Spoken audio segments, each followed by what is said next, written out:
Don't believe in all those rules and stuff like you do. Yo guys, what's up? My name is the Judge Prime, here again with another video, another music versus video, and today I said why not go and talk about an artist who has been a very instrumental part of my life. Now I might ramble on a bit here, but bear with me. Now, you have certain artists who form a very big part of your life, who you sort of grow up with. And it's amazing how an artist can form such a big part of your life and they themselves might not even know how big of a role they played in your life. One such artist would be MI. Now, MI is a Nigerian rapper, and I got introduced to MI around 2009. My best friend at the time in secondary school said, you know, there's this rapper named Mr. Incredible, you know, you have to listen to his mixtape. And I was like, what's a mixtape back then? Now, back then I wasn't very, you know, into hip hop, and I would say MI and Drake were mostly responsible for getting me into hip hop. And it's funny because I had been introduced to these two artists at the same time, and they had both dropped mixtapes around the same time. Of course, Drake had So Far Gone, and then MI had his Illegal Music. Now, of course, we're going to be talking about Illegal Music, and we're going to be comparing this week Illegal Music 1 and Illegal Music 3. Now, Illegal Music 1 forms a big part of my life. I remember when we were in secondary school, you know, it was a sort of competition who could rap MI's bars better. You know, we'd go home, listen to the mixtape, come back and be like, you know, spitting them bars, and it was a huge part. Listening to this mixtape, every time I listen to it, I'm, you know, taken back to my secondary school days. And definitely, like I said, forms a big part of my life. It's been 7-8 years since that mixtape dropped. So you might be wondering, why did I choose Illegal Music 1 and 3 instead of maybe 1 and 2 or 2 or 3? Well, I think Illegal Music 1 and 3 sort of stand at opposite ends of MI's career, and certainly if you listen to both of them, you'll understand what I'm saying. One is like the beginning, the introduction, you know, this is MI, and the other being Illegal Music 3 sort of stands as MI's, you know, peak. Even though I don't think MI is at his peak yet, I think there's a lot more work he needs to do, not just in the industry, but in terms of pushing his own music forward. I think he's an artist who could definitely easily be in the top 5 conversation, and I'm not talking about top 5 in Africa. He's already, you know, the top rapper, I would say, in Africa, but I meant top 5 globally. I think MI, with the level of lyricism that he has, and certainly the way he constructs music, can definitely be in the J. Cole, Kendrick, Drake, Big Sean conversation. But that's a topic for a different day. So let's talk about Illegal Music 1 and Illegal Music 3. Now, the Illegal Music series was a mixtape series started by MI, basically a collection of songs, samples that he couldn't clear, as he said in Illegal Music 1, because he's a broke dude from Nigeria. Listening to this, you definitely see a transition. There's a real growth in MI, and it's nice to see an artist really grow and explore themselves. There's a big difference when you listen to Illegal Music 1 and Illegal Music 3. Now, Illegal Music 3 dropped about 7 months ago, so I wouldn't say it's as integral to my life as Illegal Music 1, but I'll try as much as possible to let that not influence the comparison between the two albums. So before we do that, let's talk about each of these projects individually.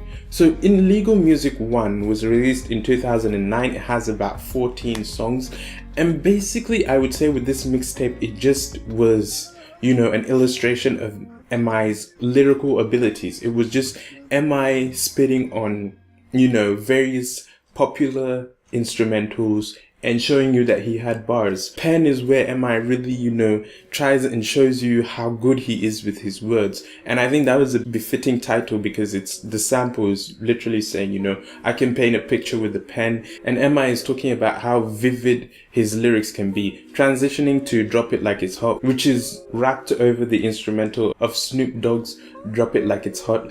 I always loved this particular song because there's a point on this song where MI coughs and he keeps going, and I don't know if he kept it on for maybe, you know, that kind of comedic element, or maybe he just wanted to show that he's authentic with his thing, or maybe he just couldn't be bothered to re-record it. So I always love listening to that. MI has a number of very, dope bars on here. He says, nobody wants to try him like an AIDS test, and they don't want to fuck with him because it isn't safe sex. I always thought that was a great bar. MI, again, like I said, throughout this mixtape, he's sort of just illustrating his vocal abilities. And, he's spitting over Nigerian instrumentals such as Mobono Fele Fele, which was a huge hit by D'banj. Shout out to D'banj.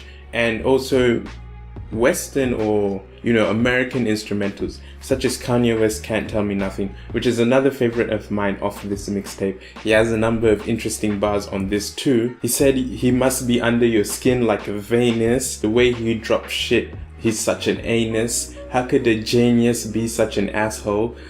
He has bars, and that was purely what he was showing. I'm Illy is another one of my favorites, MI talking about how ill he is.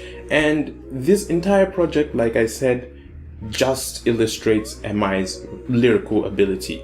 There wasn't any real theme to it. If I could say there's a theme, I would say a freshman rapper trying to show you that he has the bars. Not many features here.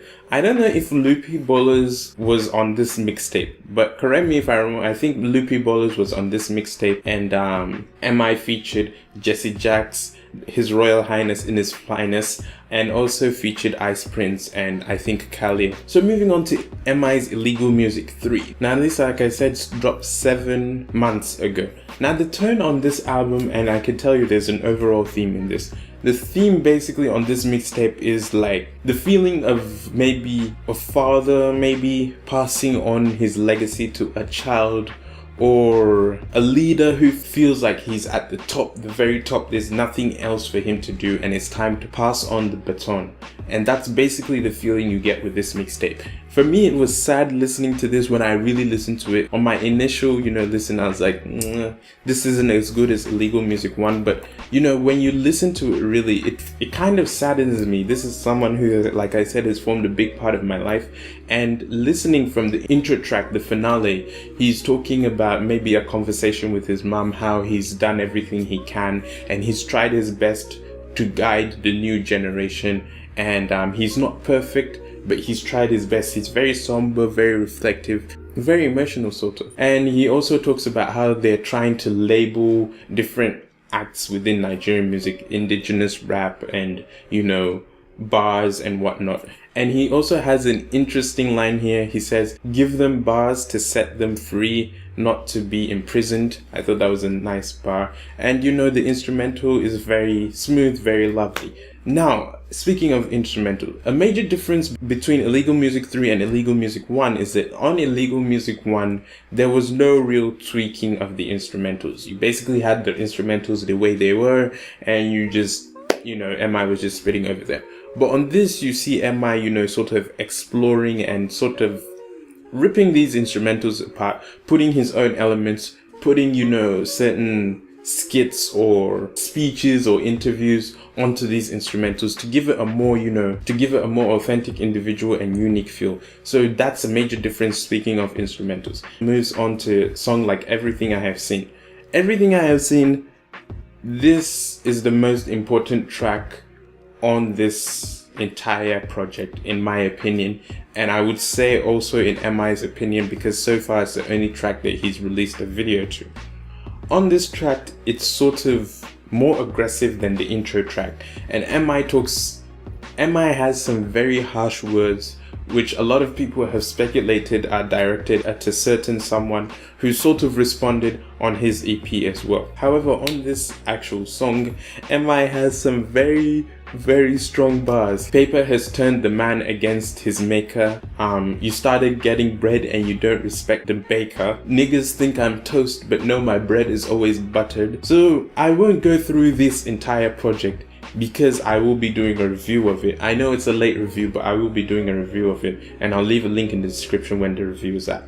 So with this project, I will say that MI is going at people who he's sort of doing a Drake when he's saying, I had left the scene for a minute and you guys haven't really progressed far, and is sort of coming back to say, well, I'm always here to help you guys. And he sort of plays that double role, which I find interesting. He also has a diss, not just okay / savage, aimed at anybody who isn't a hip-hop writer and is talking about his music. I guess that doesn't count to me because I'm kind of a hip-hop writer, but okay. So with this Illegal Music 3, he said to listen to it in sequence and, absorb it. I would say the main thing I'm getting of this is that this is really a finale, a closer.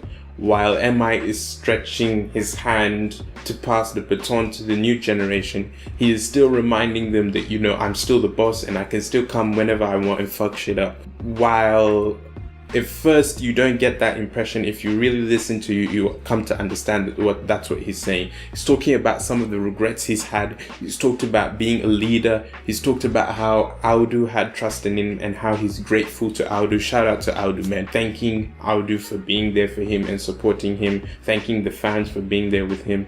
And he's also being cocky in that, I'm still that guy. When I was rapping, most of you were still in secondary school, like myself. And when he started out, he's even brought artists such as Wizkid up. So basically, I think this Illegal Music 3 is better than MI's last album, The Chairman.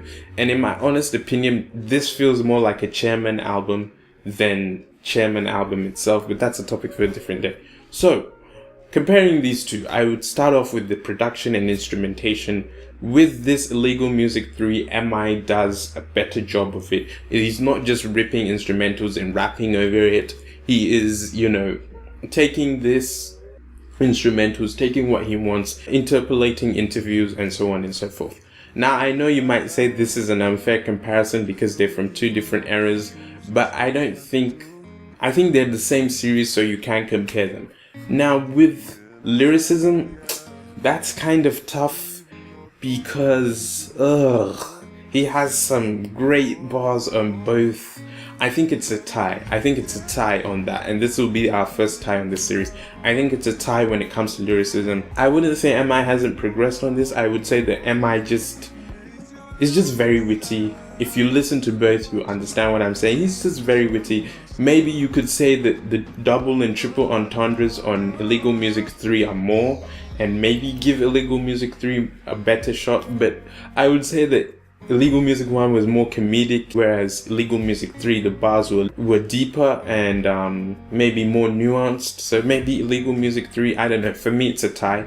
When it comes to songs and the storytelling, Illegal Music 3 wins that hands down. Illegal Music 3 has a story from start to finish, talking about being the boss and handing over to the new generation.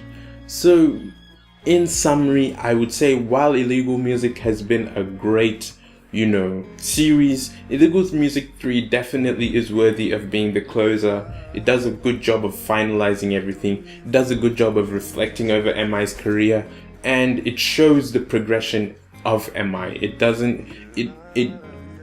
It's not worse than the initial product. And I would say, in fact, that it is the winner for this comparison. It is better than Illegal Music 1.